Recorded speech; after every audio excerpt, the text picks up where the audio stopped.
మనం ఒక స్థలాన్ని సిద్ధపరచుకోవాలి. అది స్వర్గంలో ఉంటుంది.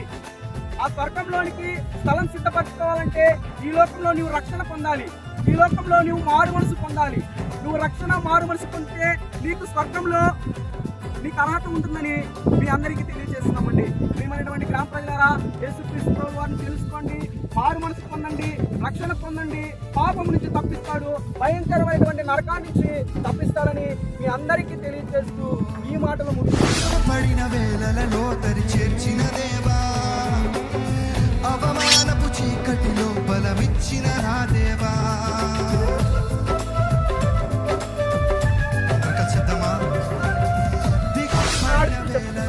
నరకం నుంచి తప్పించే దేవుడు ఎవరైనా ఉన్నారంటే ఆయన పేరు యేసుక్రీస్తు. స్వర్గంలోనికి వెళ్ళాలంటే ఈ పాపాలను ఒప్పుకొని నువ్వు మారు మనసు పొంది నీ చెడు అలవాట్లన్నీ విడిచిపెట్టి దేవుణ్ణి తెలుసుకొని ఒక్కసారి ఆయన ప్రార్థిస్తే నువ్వు స్వర్గంలోనికి చేర్చబడి చల్లని బడిలో నన్ను చేర్చగరా.